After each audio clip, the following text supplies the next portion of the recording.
Ladies and gentlemen, a very good evening. You're watching the News Night and I'm Deepthi Sachdeva. We are talking of a big story tonight. You're looking at what's been happening vis-a-vis Iran and Israel. That war is now escalating. Israel, in fact, earlier has dropped a big bombshell. And this is Benjamin Netanyahu. He says that it is Iran that wanted to kill Trump. In fact, that is what he has said. And this is explosive. That's a bombshell coming in straight from Benjamin Netanyahu, who claims that it is Iran that plotted to assassinate, he says, Donald Trump, not once, but twice. Iran, remember, you would recall, has already threatened the US and the US bases in the region. Now, the war with Israel is getting very, very personal and bloodier, if I may use that word.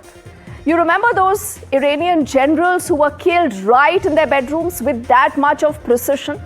That is the kind of strike that you have seen. So the rules are gone because there are no rules anymore. It is doomsday diplomacy now and anything can happen. Absolutely anything. And if you're wondering what should India be doing, on the show tonight, we will unravel that story also. We'll tell you more about the numbers, number of people who are staying abroad, particularly in West Asia, the Indians there, in terms of investment, in terms of energy and a lot of other things. But for the moment, India has decided to very quietly stand with Israel. When it comes to oil, when it comes to students, Russia, all this right now is secondary. Because for India, like Israel, the enemy is very, very clear. Like for India, the enemy is Pakistan and the Islamic terror. And do remember on the news night, we've showed you how both India and Israel have fought their own wars on terror, and they're doing it in their own ways. Because this is a deeply personal fight. So let's get you first up the reaction that has come in from Benjamin Netanyahu and that big bombshell where he says that it's Iran that wanted to assassinate Donald Trump. I want to talk about the nuclear threat. I want to talk about President Trump. You just said Iran tried to assassinate President Trump twice. Do you have intel that the assassination attempts on President Trump were directly from Iran? Through proxies, yes. Through their intel, yes. They want to kill him. Look, he's enemy number one. He's a decisive leader. He never took the path that others took to try to bargain with him in a way that is weak, giving them basically a pathway to enrich uranium, which means a pathway to the bomb, padding it with billions and billions of dollars. He took up this fake agreement and basically tore it up.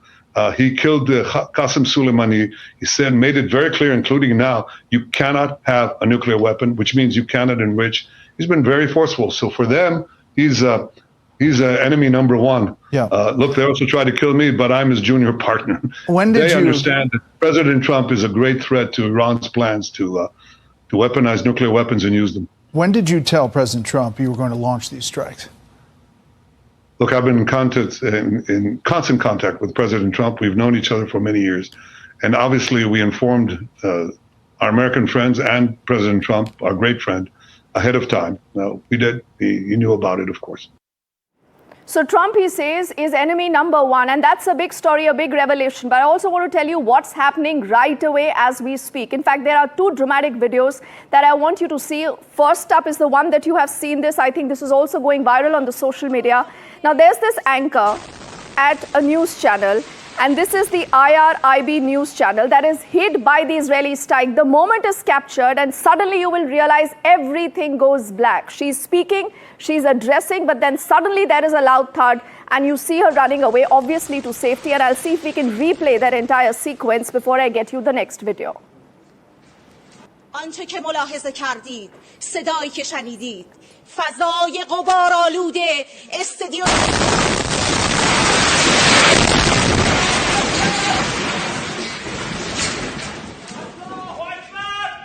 آنچه که ملاحظه کردید، صدایی که شنیدید، فضای غبارآلوده استادیوم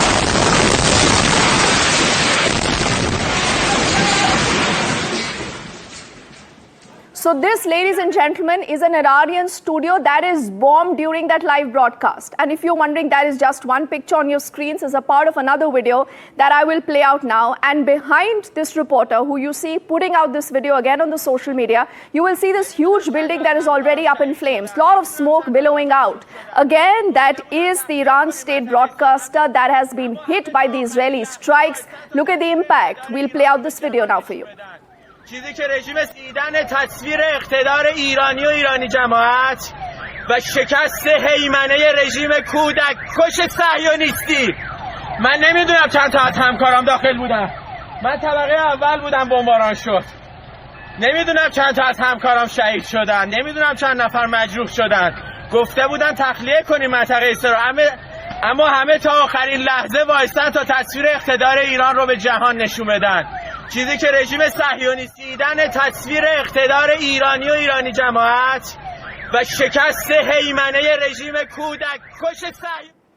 So this has been a day of dramatic developments. This has been a day of some sensational revelations by Benjamin Netanyahu, who again, like I reiterate, has said that Trump is the enemy number one for Iran, and not once but twice there have been assassination attempts. Let's make more sense of what's going on. What is the big picture? How should you also be looking at these big developments? And as a promise, remember, we'll break down numbers, the military strength on both sides. We'll tell you which are the big high-value assets that have been targeted also by both sides. We'll get you powerful images and, yes, the big India connection to this whole story. But I want to say good evening to Professor Sari Hanafi, who's the professor in sociology at the American University of Beirut. Sir, thank you so much for your time. As we are having this conversation, we are looking at some dramatic images coming in, and that dramatic revelation also from Benjamin Netanyahu, who says that Trump is the enemy number one. Do you believe that there is good enough evidence for the world to believe that Trump is actually the enemy number one for Iran? No, I don't think so. I think Netanyahu, with his religious Zionist ideology, genocidal ideology, he is capable of fabricating anything to continue his genocide in Gaza and trying to a new messy Middle East region. So I don't believe him. I think Iran has a long-standing hostility to the United States. The fact that they supported genuinely and in arm and in military aid Israel for a long time.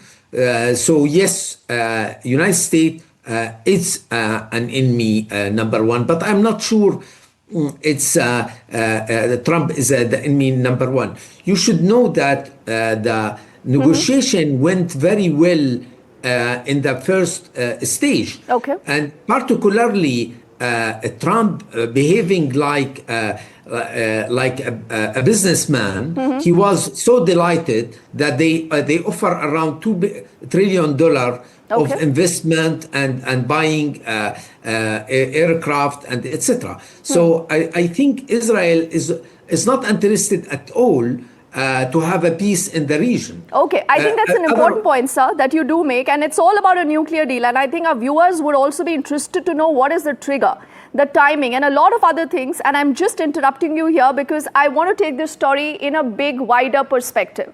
And when we take this on a big, wider perspective, I want you to figure out what's been happening between Israel and Iran. And do remember, when you talk of India-Pakistan, the conflict, a lot of people think because, hey, India is next door to Pakistan, you have this conflict. But how is it happening between Israel and Iran?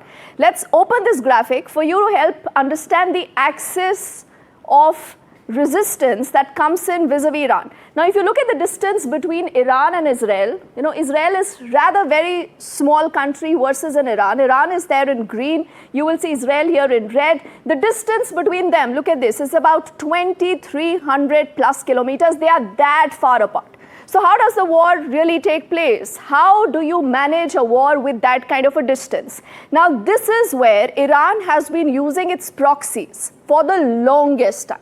Which are these proxies? Remember, here now you will get all of them marked on your screens one by one. We go to Lebanon first. This is where you have the militia group that is called the Hezbollah.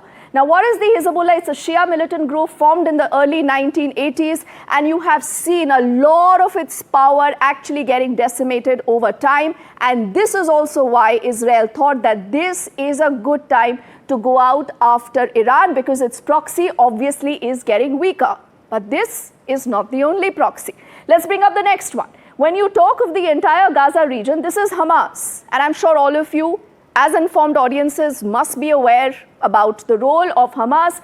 Now, that is a Sunni Islamic fundamentalist organization. Not just this, emerged during the first Intifada, that was the uprising, the Palestinian uprising. And this is again to encircle Israel and to ensure that somehow Iran continues to encircle that region along with its proxies. There is another important one that we will talk about as we'll get that on our screens. Now, there is Yemen.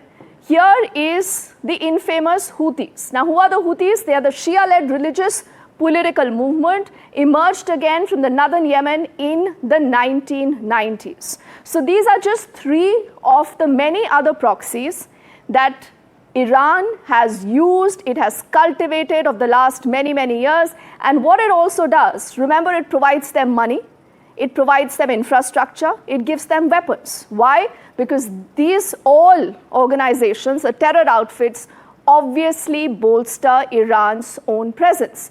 But then, how do you have this war happening between Israel and Iran in case it actually emerges to a situation like this? Where do the numbers stack up? These numbers important for you, so I will get these numbers right away. You're looking at both Israel and Iran. When you look at Israel, it has about 170,000 active military personnel. But on the other side, look at Iran, about 6 lakh military personnel. That is the kind of strength we are talking about. This brings us to our next important indicator as far as the military capabilities are concerned. Israel has a little over 4,000, 65,000 reservists, and that goes up to about 350,000 reservists when it comes to Iran, and about 220,000 paramilitary forces on the other side. This is not it. If you're looking at numbers, looking at from where they get their wherewithal, the other thing we are talking about is when it comes to Israel, it is one of the most advanced air forces, something that has been proven time and again. Now, what is with Iran? The advantage is the number of tanks, the number of artillery it really has. And on the basis of all this, when you look at this entire battlefield setup, remember, you're not just talking of Israel and Iran. On both sides are different world capitals also wanting to take their positions. Israel has about hundreds of F-15s and a lot of other arsenal that we'll bring up again. But Israel has advanced missile arsenal versus an Iran that has one squadron of the Sukhoi 24, the jets, and the MiG-29s. So technology obviously helps Israel here. You're looking at a lot of these proxies. People have also been asking whether the US is going to be getting dragged into this, whether you will have the Gulf region getting into this. Israel has sophisticated air defense systems, something that, again, remember, was spoken during Operation Sindoor also, how India was able to hit back at Pakistan because we were able to repel all those drones that came in from Pakistan. Now, when it comes to Iran, largest, most diverse missile arsenal in the Middle East. It's a huge story. The story is not just in numbers, the story is in a lot more that has been happening. And I want to take it back to Professor Sari Hanafi and want to thank him for his patience as we were looking at these numbers. Sir, what is your sense of what possibly could happen? When you're talking of Israel and Iran, clearly it is not just about these two powers anymore. You're looking at different world capitals wanting to take their position. What do you expect, perhaps, in the next few days to weeks?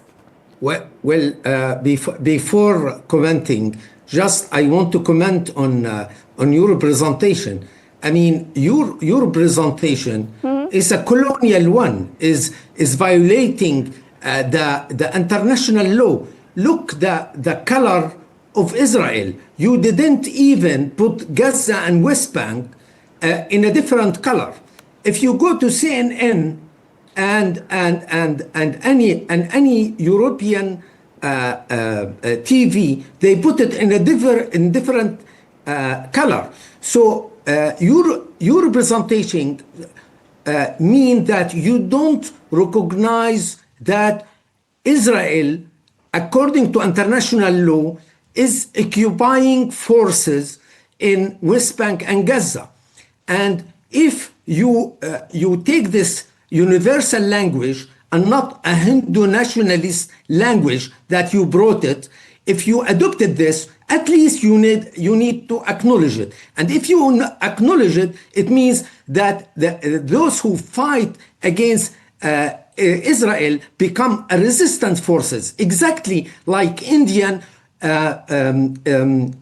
struggle against the British colonialism. Iran's axis of I have a question for you. Why Israel? Where in West Bank there is no Hamas? Why Israel is every day killing Palestinian in West Bank? There is no Hamas, so no need to make this bullshit connecting Pakistan to Professor, Palestine. I will just amalgamating. I hear you, sir, and very respectfully. This is a disgusting Hindu nationalism. No, one second. Professor, we are talking of a far bigger picture. So radical. I mean, if I have a language with you, it's an international law. I don't want to talk over you, sir, but you can pull back. You know, we are having an informed conversation to help our viewers also understand what's been happening between the two countries, what really has been the trigger, how has Iran fought this war, how has Israel fought this war with military capabilities, you didn't talk, and a lot more things, sir. When we talk about colonialism, now we'll come back for the Indian audience, sir. To India, please. We will come back to the Indian audience, because I also want to look at how will India be impacted. What is it that India is doing as far as the story is concerned? So let's do one thing. Let's look at why this story is not just about Israel and Iran. This is also about India. Where does India stagger in this entire issue? Now remember, there is already an India-Middle East economic corridor that we have been working on. You would realize that during G20, there was a lot of emphasis on this. Where does this begin from? It begins from India.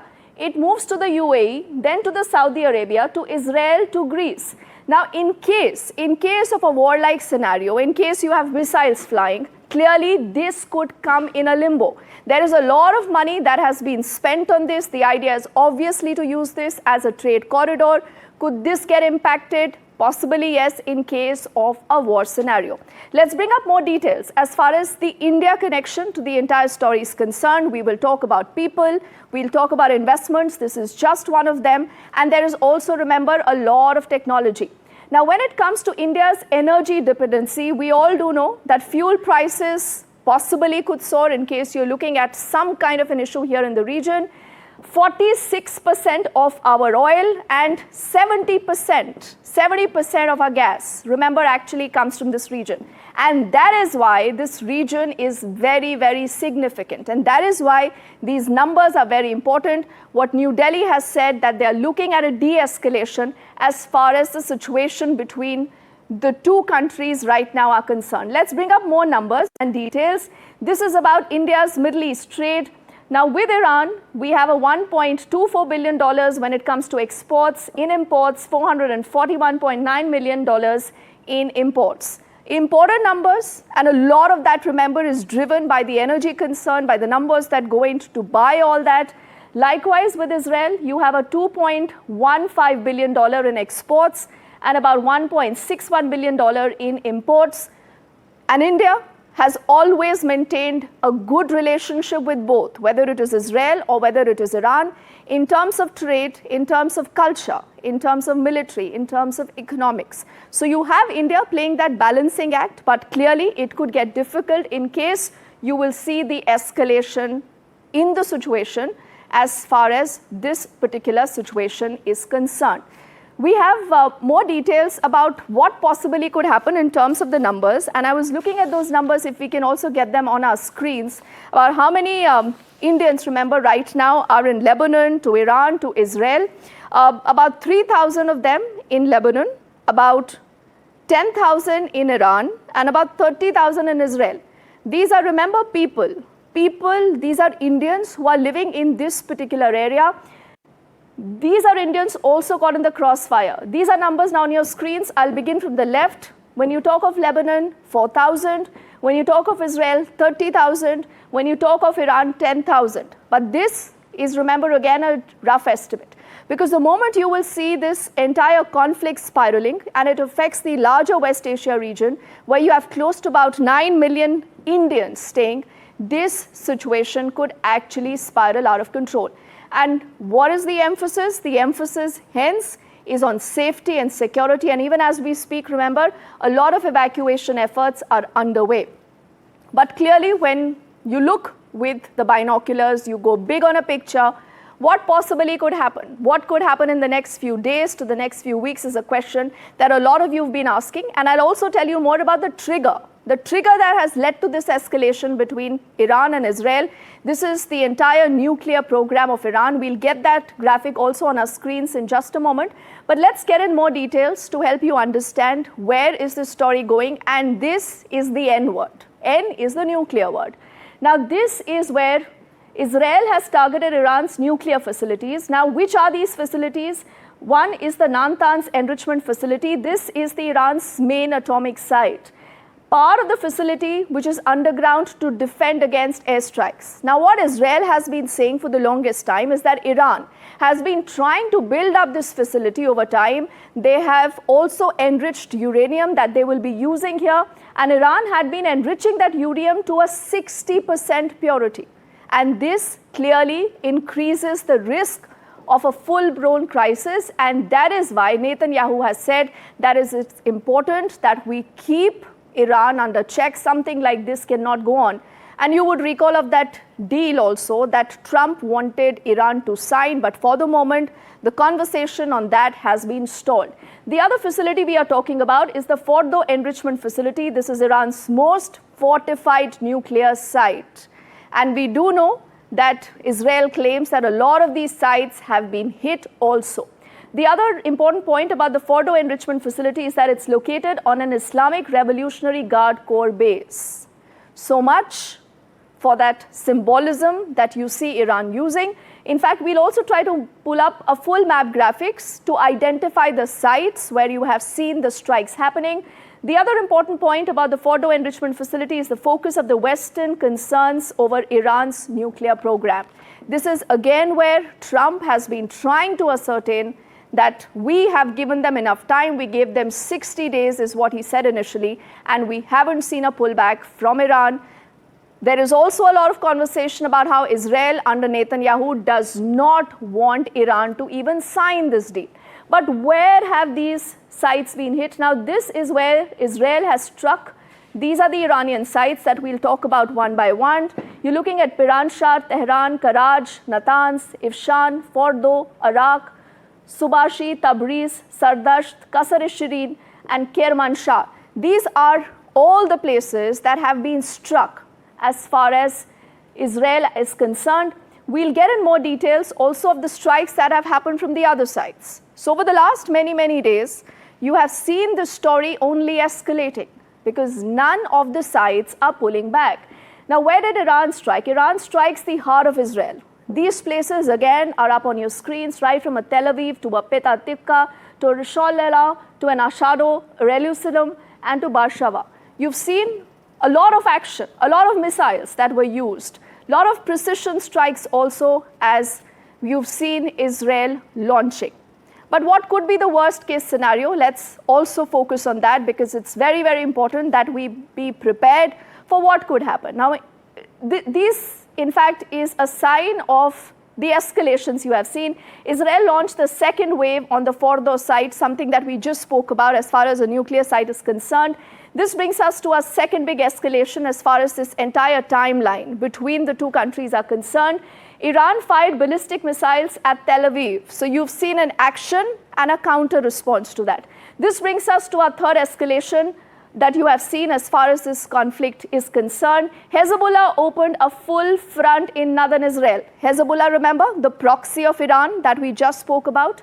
This brings us to our next big escalation in this entire conflict. We'll keep it fast so that we can bring out all details. Israel then bombed the IRGC bases in Damascus. So no pullback that you have seen from either sides in the last many hours. Ever since June the 13th, you've seen these strikes and the Middle East region again coming back into conversation. Escalation 5, the US Navy then destroyed the Iranian radars in Hormuz. This is, remember, the Strait of Hormuz. That is a very thin stretch from where you see a lot of movement happening for trade and a lot of other purposes. The next escalation is going to go up on your screens, and this is when Iran attacked the US bases in UAE. and also in Iraq. What happened next? This is just a simulation of what's been going on. If the things escalate, what could happen? You could have the Saudi and the Emirati defense systems that possibly could go active, and clearly this is just a hypothetical situation that we are discussing about, or what possibly could happen in case you will see a flare-up between the escalation here. Israel could then strike the Iranian missile silos with F-35s, and clearly this could go on and on and on for the next many, many days. And that is why you have the world powers right now asking both Iran and Israel to pull back. China could move its warships into the Strait of Hormuz. Both China and Russia, remember, for the moment have been literally guarded in their response, but clearly wanting to stand with Iran. So that is their side on the story. What else could happen is that Russia could threaten the NATO if the intervention escalates, and so on and so forth. We'll keep bringing in more details. And the other big escalation that we could be talking about is that Iran could launch a massive drone swarm on the Israeli airfields. We've already seen a lot of high-value targets that have come under the radar by Israel when it comes to Iran and its forces. We'll play that out also in just a moment for you. But Israel could conduct the decapitation strike on the Iranian leadership. A lot of this we have seen, and people say that maybe Netanyahu wants a complete regime change also in Iran. Is that happening? Is that a possibility? No one knows. But this is just a broader idea of what an escalation could entail. Iran could declare a national war footing and closure of the strait. And if that happens, remember, trade gets affected. Trade for a lot of countries, including India. Also, the US could launch air campaign from the aircraft carriers. Again, something that could be very, very detrimental as far as to stability in the region is concerned. This brings us to our next possible scenario, which is Israel could also be hinting at a nuclear option under the Samson doctrine. The nuclear option, again, is something that the world does not want to get into. But again, if push comes to shove, you could be looking at these powers who could be using it also. Iran could test fire long-range ballistic missile in a show of strength, because ultimately it is all about who has the hegemony in the region. This brings us to our next scenario, which is escalation number 17. So we've just looked at 17 different scenes for you. Russia could deploy nuclear strategic bombers again to Syria. So you're looking at how the entire region, how a lot of important world powers could ultimately get involved in case there is an escalation. The next is escalation 18. Israel could use low-yield nuclear device on military target in Iran. And obviously, this does not look good totally. Brings us to our next scenario. Iran could retaliate with dirty bomb via proxy in Tel Aviv. Again, something that we've discussed, we've spoken about, and this is the final escalation scenario that we are getting in for you. Global markets could crash as United Nations declares a catastrophic alert. Clearly, the world does not want a conflict, but what will Iran do next? What will Israel do next? And more importantly, like you've heard Benjamin Netanyahu says, is there an attempt to target Donald Trump? Was there an assassination attempt on him? We are tracking that story here on NDTV very, very closely. Thank you for watching. Good night.